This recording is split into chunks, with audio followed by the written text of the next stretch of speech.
मध्य प्रदेश के गृह मंत्री डॉक्टर नरोत्तम मिश्रा ने राहुल गांधी के ट्रैक्टर आंदोलन पर कटाक्ष करते हुए बताया कि उस ट्रैक्टर को सोफा कम ट्रैक्टर बोले, क्योंकि पहली बार लग्जरी सोफे, लग्जरी जूते, जैकेट और बिस्लेरी की बोतल रखकर कोई किसान निकला है जो यह जानता ही नहीं है कि आलू पैदा कैसे होता है। ऐसा व्यक्ति किसानों का नेतृत्व कर रहा है, हंसी आती है। वहीं पूर्व मंत्री पीसी शर्मा ने पलटवार करते हुए कहा कि राहुल गांधी और प्रियंका गांधी ने पूरे देश को बता दिया कि किस तरह से मजदूर परिवार में जाकर वह सबकी हिम्मत बढ़ा रहे हैं। तो 15 साल के कार्यकाल की अपनी बात करो, मैं 15 महीने की कार्यकाल बताता हूँ। बताए ना वो एक हाथ, पहले बता क्यों नहीं रहे वो 15 महीने का एक हाथ काम? क्यों कहना पड़ रहा है कि हम आएंगे अगर दोबारा तो फिर कर देंगे? ऐसी संभावना और कल्पनाओं पे जी क्यों रहे हैं वो? वोट मांगे, जरूर मांगे, 15 महीने के काम को बताएं। हम तो जा रहे हैं तो बता रहे हैं कि देखो हमने 0% ब्याज पे दिया, हमने 1 रुपया किलो गेहूं चावल नमक दिया, हमने किसान के लिए खेती को लाभ का धंधा बनाया, कृषि कर्मण पुरस्कार से 5 बार हमें नवाया गया, विद्युत की अलग से लाइन हिंदुस्तान में गुजरात के बाद अगर कहीं किसान के लिए है तो वो सिर्फ और सिर्फ मध्य प्रदेश के अंदर है। किसान कल्याण आयोग का गठन अगर कहीं हुआ तो सिर्फ और सिर्फ मध्य प्रदेश में हुआ। खेती को लाभ का धंधा बनाने के लिए बजट अलग से विधानसभा में हिंदुस्तान में अगर कहीं पेश हुआ तो सिर्फ और सिर्फ मध्य प्रदेश में हुआ। हम कह रहे हैं ना, वो बताएं एक हाथ, जैसे मैं एक सांस में बोलता जा रहा हूँ वो भी बोले। क्यों उन्होंने रोका है उनको बोलने से, मैं आज तक नहीं समझ पाया। बोले आ जाएं, बहस करें। अरे एक हाथ बार तो किसी सभा में बोलो कि 15 महीने में किया क्या।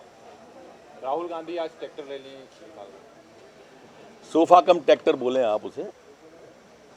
पहली बार लग्जरी सोफा, लग्जरी जूते, लग्जरी जैकेट और बिस्लेरी की बोतल रख के कोई किसान निकला है जो जानता है, पता नहीं कि मानता है, या दोनों ही बातें नहीं है, ना जानता है ना मानता है कि आलू खेत में पैदा होता है या आलू पेड़ पे पैदा होता है।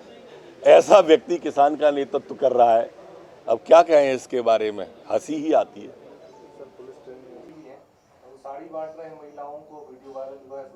मैं कह रहा हूँ ना, ये सब इनके पास सेकंड दूसरी किस्तें और आ गई है और उसका मिसयूज कर रहे हैं। इन सब की जानकारी चुनाव आयोग को देंगे और मैं समझता हूँ कि सब जगह आ रहा है, मीडिया में आ रहा है, समाचार पत्रों में आ रहा है। चुनाव आयोग को खुद संज्ञान लेना चाहिए। जो रोज़ ट्रांसफ़र पोस्टिंग हो रही है अभी, इस पर भी रोक लगाना चाहिए। ये भोपाल के मंत्रालय पे भी चुनाव आयोग जो है आचार संहिता लगाए, क्योंकि यहाँ से पूरे मध्य प्रदेश के वो हो रहे हैं और कर्मचारियों की लगातार मांग चल रही है। उस पर आज तक इन्होंने कोई निर्णय नहीं लिया। 5% डीए का मामला है, उनके 7वां जो वो था उसका एरियर्स मिलना था वो नहीं हो रहा, पेंशनर्स का कुछ नहीं हो रहा है। ऐसा कोई वर्ग नहीं है मध्य प्रदेश में जो परेशान न हो।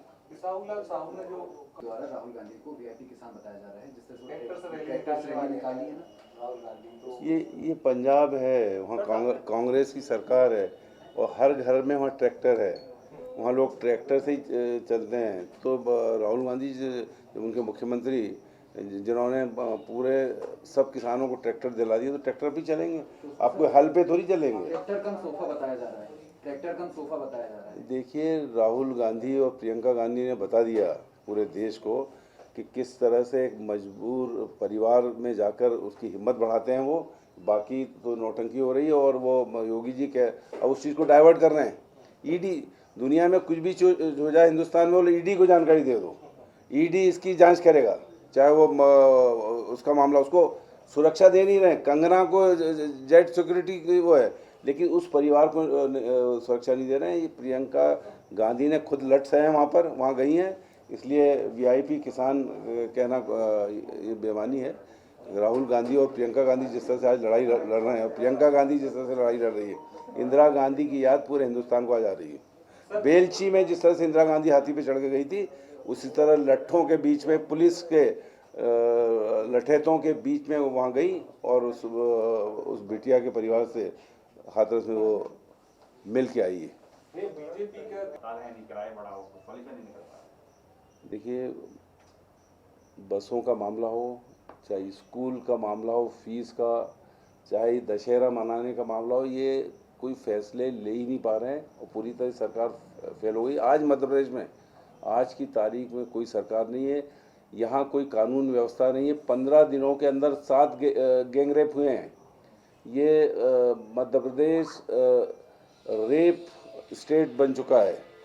यहाँ कल अशोका गार्डन में, कल ही पिपरिया में और केसेस आए। कल हम लोगों ने धरने दिए थे पूरे मध्य प्रदेश में कमलनाथ जी के निर्देश पे इस मामले में। हाथरस से लेके मध्य प्रदेश के इन उसमें महिलाएं सुरक्षित नहीं है। बेटी बचाओ बेटी पढ़ाओ ये का नारा केवल देते हैं मुख्यमंत्री, लेकिन आज सबसे बुरी हालत बेटियों की मध्य प्रदेश में है, न वो पढ़ पा रही। कल मेरे पास एक फ़ोन आया किसी अननोन आदमी का कि ट्रेन से बीना जा रही थी महिला, उसका पता लग नहीं रहा।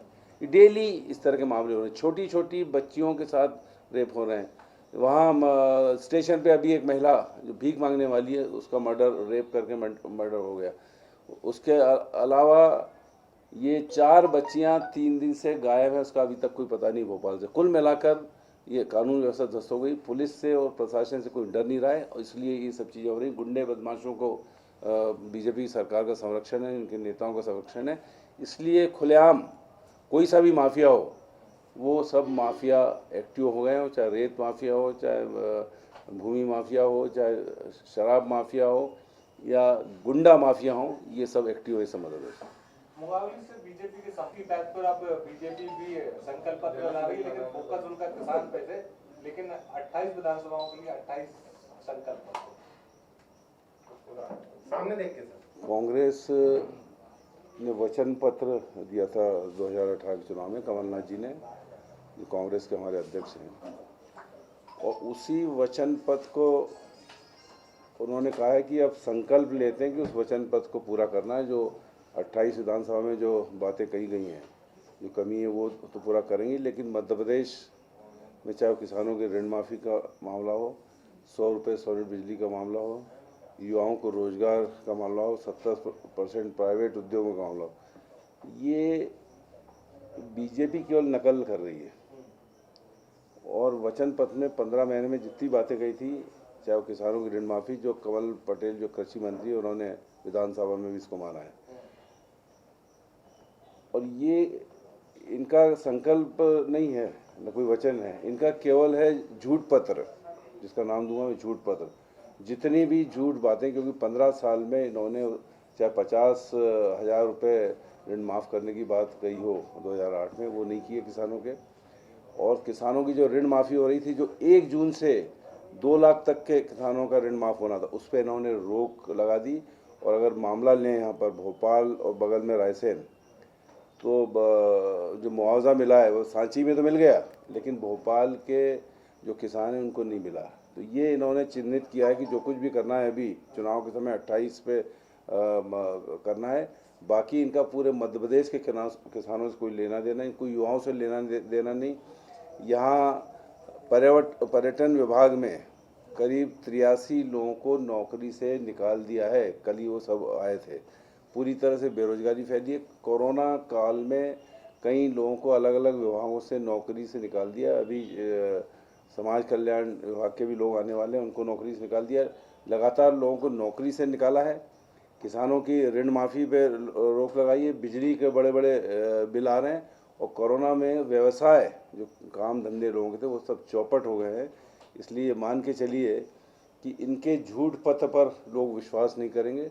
और इन्होंने, जैसा कमलनाथ जी ने कहा है कि हमारी वोटों की सरकार थी, और जिस तरह से नोटों से खरीद के इन्होंने सरकार बनाई, शिवराज जी को जनता ने हटाया था, लेकिन ये जनता का अधिकार था जो बाबा साहब अम्बेडकर ने दिया था, उसको इन्होंने नोटों से, सौदेबाजी से अपने हाथ में ले लिया। ये जनता समझ रही है कि उनका अधिकार छीना है भारतीय जनता पार्टी ने, इन 25 लोगों ने। इनको निश्चित तौर पर सबक सिखाएगी। और अब नोट बांट रहे हैं, ये सिद्ध हो गया। ये नोट जो बटे हैं 35%, वो सिद्ध हो गया कि बिसाहू लाल जी जो है चुनाव लड़ रहे हैं, गड्डी है 100-100 की और बांट रहे हैं।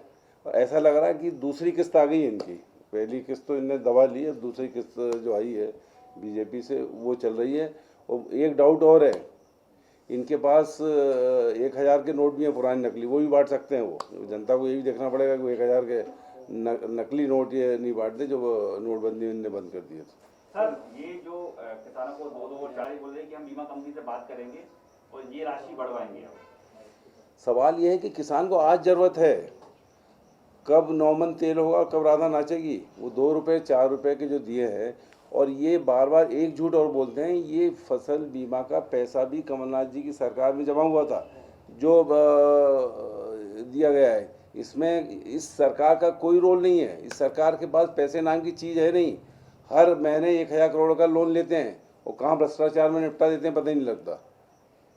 ये बसें भी हड़ताल पे देश भर में पैसे बस कांग्रेस कर रहे हैं कृषि बिल को लेकर। उसका कहना है कांग्रेस दुष्प्रचार कर रही है और वो 15 दिन तक अभियान चलाकर लोगों को कृषि बिल के बारे में बताएंगे। अगर ऐसा था तो जो एनडीए का घटक था अकाली दल, वो बाहर क्यों हो गया? रजक क्यों बाहर हो गया? शिवसेना क्यों बाहर हो गई? ये सब बाहर हो रहे हैं। इसका मतलब है कि किसान विरोधी है और किसान बंधुआ मजदूर बन जाएगा अपने खेत के अंदर। फसल अदानी और अंबानी को फ़ायदा कराने के लिए इस बिल को लाए। और मैंने पहले भी कहा था कि ईस्ट इंडिया कंपनी जब आई थी तब इसी तरह का मामला हुआ था, और फिर ईस्ट इंडिया कंपनी की तर्ज पर ये किसानों को खरीद रहे हैं, उनको बंधुआ मजदूर बना रहे हैं।